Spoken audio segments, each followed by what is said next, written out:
A couple of months ago, on a Thursday, while I was at work, I received a highly suspicious text from my girlfriend.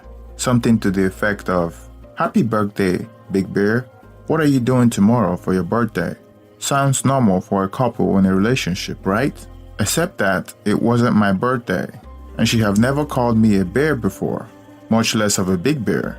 One more crucial detail is that I just got off the phone with her a few minutes before I received the text message. During the call, I asked her what she was doing on Friday, which is the following day, and whether she would be available to join me and my coworkers on a couple's night out. She responded that she would get back in touch with me on that. Then a few minutes later, I received the text. Now it's clear to me what was going on, but back then, when I received the text message, I was confused. I thought maybe she was referring to her uncle, whom she was close with. But why would she call him a big bear? That has a sexual undertone to it. I spent a few minutes staring at the text message, trying to make sense of it. Then I suddenly received another message from her, saying something to the effect of, she forgot that it wasn't my birthday, and for some reason her calendar sent her a reminder. Another lie. My birthday was 5 months ago. We traveled to Mexico to celebrate it together, which should be very difficult to forget. Let me give you a little background about our relationship. I am 28 male and she's 26 female. We started dating 8 months ago. We met at a 3-day camping retreat I went to with my work buddies. We both enjoy traveling and outdoors activities. When I met her 8 years ago, she had a fiancé. She was having problems with her fiancé because he cheated on her. They were supposed to get married, but they called the wedding off because he had cheated on her multiple times before, and she apparently caught him in bed with a girl. She had a nervous breakdown, so she decided to go on a camping trip with her friends to decompress. On that camping trip, I had 2 of my male work colleagues with me at the time. I met her on the first day of a 3-day camping trip, and I spent almost 2 days of the trip with her. We had so much in common and had good chemistry, so we hooked up on the very first day we met. One of the red flags that I should have noticed back then was that she wouldn't stop talking about her ex-fiancé that cheated on her. I remember thinking that if she was indeed here to decompress, then she wouldn't be bringing him up so often. So I tuned out from listening to most of what she was saying about him, only paid attention to bits and pieces of it. From my understanding, she has been dating this guy since she was in high school. He had cheated on her on several occasions.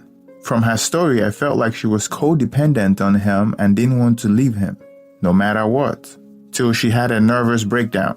I felt like she was just voicing her frustration to whomever would listen, and I just happened to be there, and it was intolerable. I only endured it because I wanted to have sex with her, and I didn't expect anything else to come out of it. She told me that they dated in high school. After graduating high school, she went off to college and then nursing school. On the other hand, he was getting in trouble. He would later end up in jail for a few years. So their relationship was on and off and unhealthy.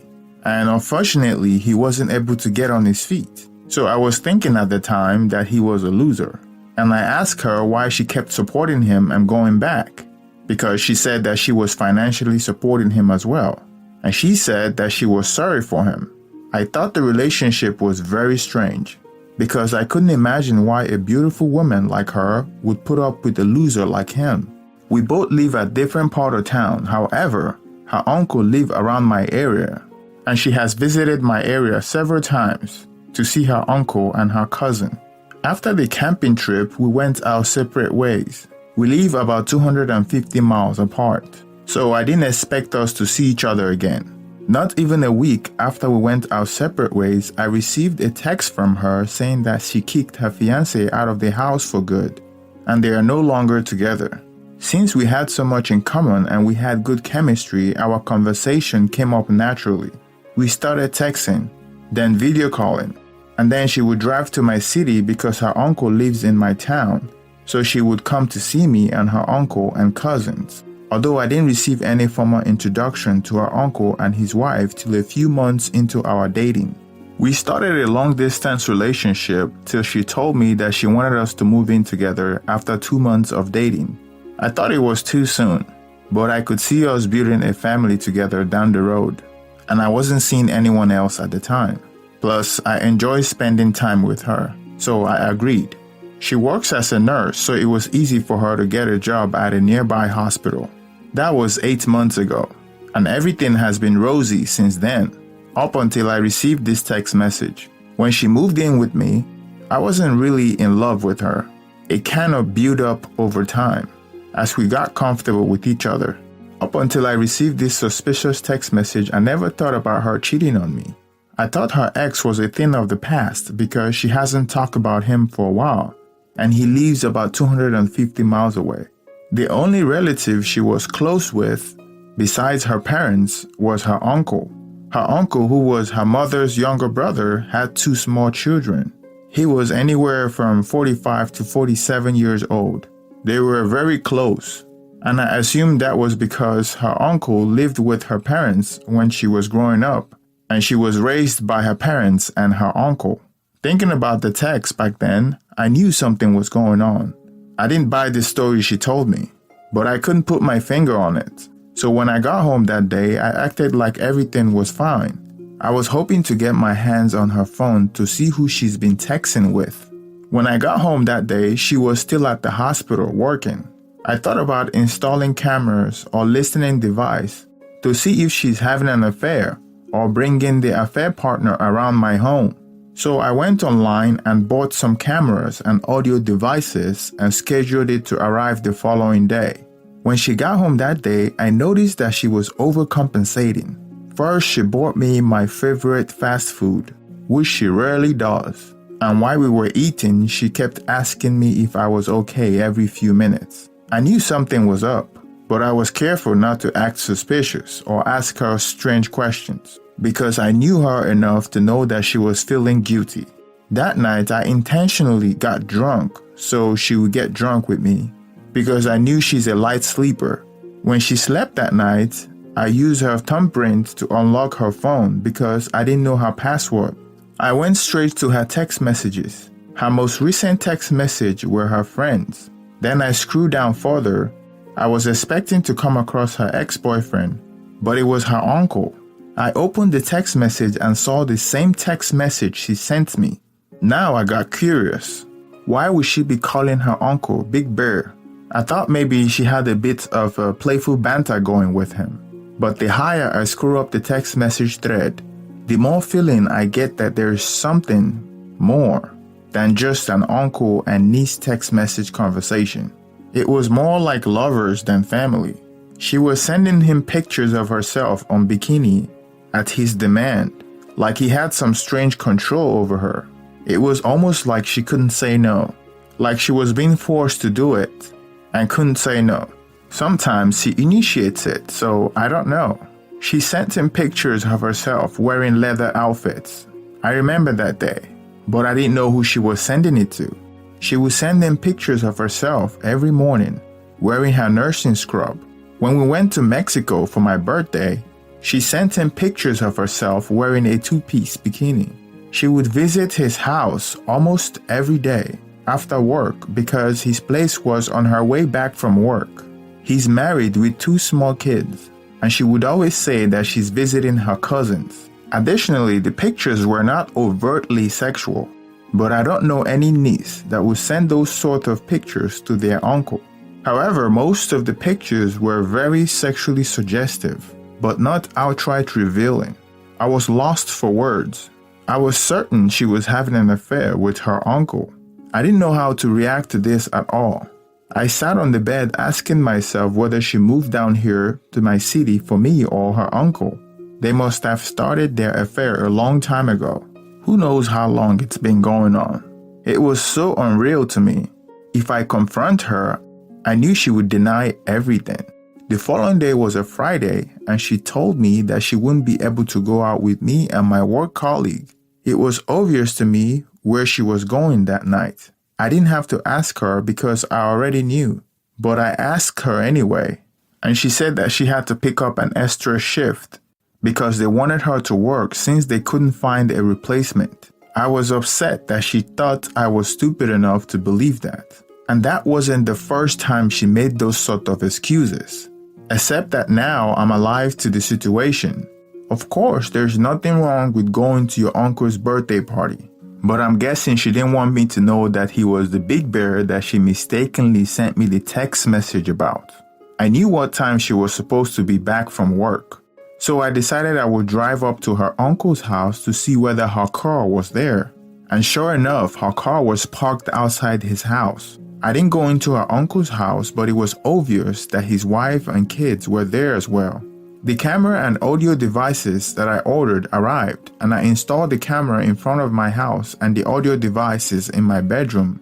I began monitoring her closely from that day henceforth. I noticed that she's always a few hours late some days when she comes back from work.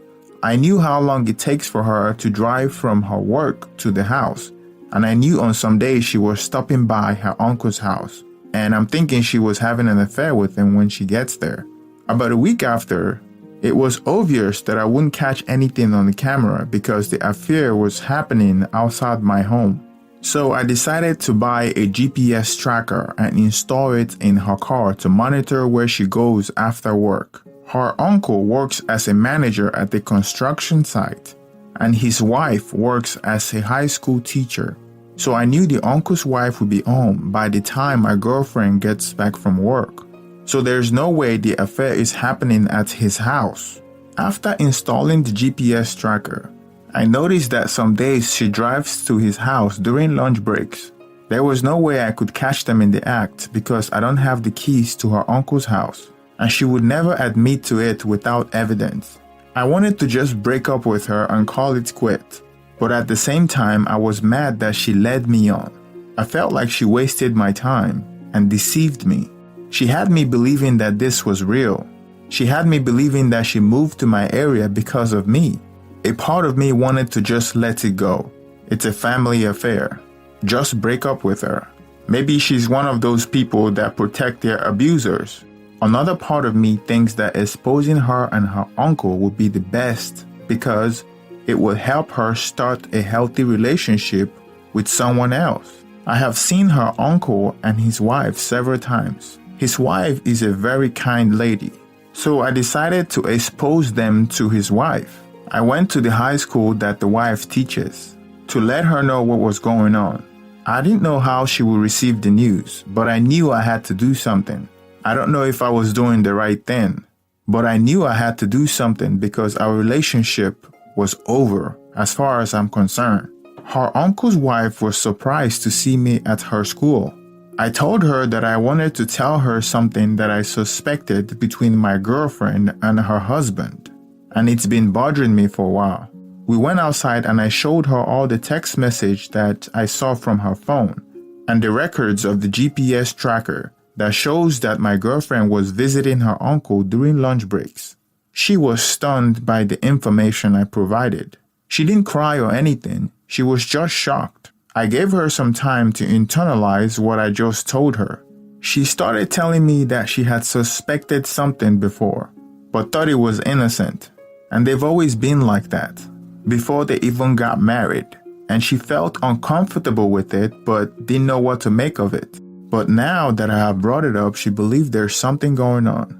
I was a little taken aback when she started asking me what she should do, and how she was supposed to confront him.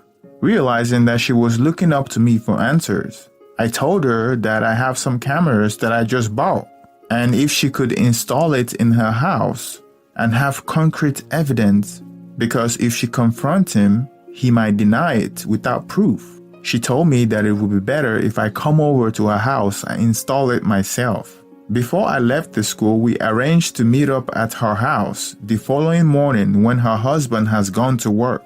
After installing the camera at her house the following day, I connected the camera to their Wi-Fi so I could see the video feed on my phone.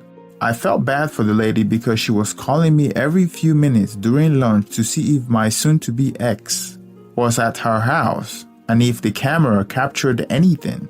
Unfortunately, nothing happened for the first 2 days. On the third day, the GPS was showing that she was heading to her uncle's house during lunch, and I called his wife and told her. She wanted to go home and confront them, but I told her not to go home and to allow the camera to do its job. Otherwise, everything would have been for nothing. And it's not like this is the first time they have had an affair. Long story short, my ex-girlfriend arrived at her uncle's house and they did it on the couch. It was disgusting, and I caught it all on camera. I saved it and sent it to her uncle's wife. When I went home that day, I threw all her things on the driveway and left a note on my door. When she got back home, she started banging on the door. After a while, I opened the door and she started begging me, telling me that she can explain. At this point, I was more curious than angry. When I let her in, it was obvious that her uncle had reached out to her, telling her that his wife have confronted him already, and she knows that I've seen the video. What she didn't know was that I was the one that set up the camera at her uncle's house. From what she confessed that night, she said that she didn't remember when it started, and she knows that it was wrong and it has affected her and her future relationship, her ability to build connection with people. I told her to start going to therapy, and she told me that she was going for a while, but it wasn't helping because she refused to open up to the therapist about her struggles and the abuses that she was going through. She said she loved me and wanted to be with me, and that I was the reason why she moved to that area. And at the same time, she confessed that she was relieved that she got caught because she felt like it's a burden that has been lifted. After we broke up, she remained in town. I believe the uncle and his wife are currently separated. I don't know if they will be divorcing though. I spoke to my ex-girlfriend a few weeks ago, and she told me that she's currently attending therapy regularly now and making progress. I don't know what that means though, but I wish